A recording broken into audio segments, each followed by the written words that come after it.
गुजरात के हल्का पीपी 32 में होने वाले ज़िमनी इंतखाब के हवाला से इलेक्शन कमीशन ने दांदी दरखास्त पर फैसला महफूज कर लिया।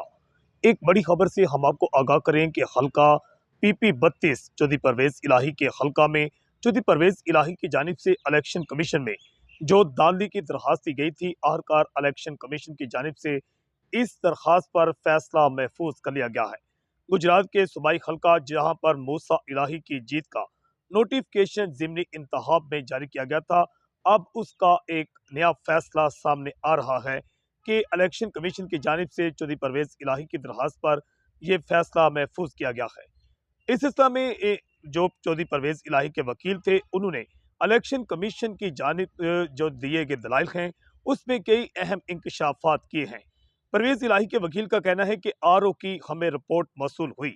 हमें बताया गया कि आम इलेक्शन साल 2024 8 फरवरी के इलेक्शन में गुजरात के हल्का पीपी 34 का जो रिटर्निंग ऑफिसर था, उसी को ही हल्का पीपी 32 के ज़िमनी इंतखाब में दोबारा आरओ लगा दिया गया था, जिस पर हमने पहले भी एतराज किया था। जबकि परवेज इलाही के वकील ने यह भी इंकशाफ किया है कि हल्का पीपी 32 के 158 पोलिंग स्टेशनों में से 70 पोलिंग स्टेशनों से पोलिंग एजेंट्स को उठा लिया गया था।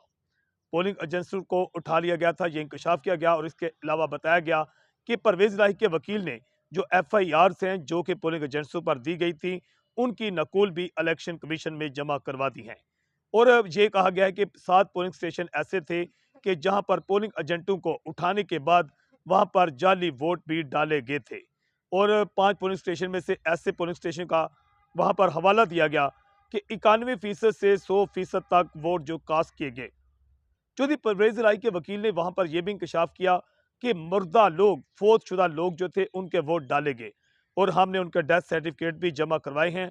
जबकि बैरून मुल्क मुकीम जो लोग थे, उनके वोट भी डाले गए।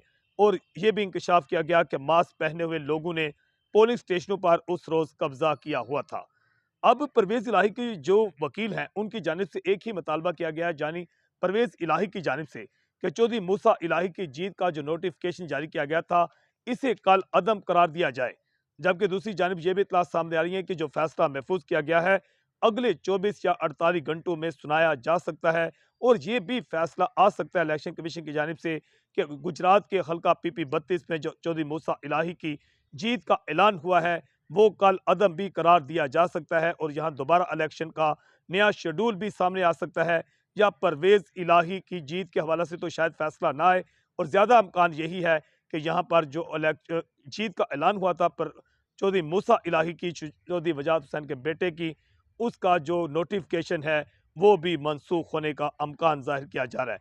तो हम सब की नजरें अब इलेक्शन कमीशन पर लग गई हैं। जज्बा न्यूज से मैं हूं आकाश न्याज।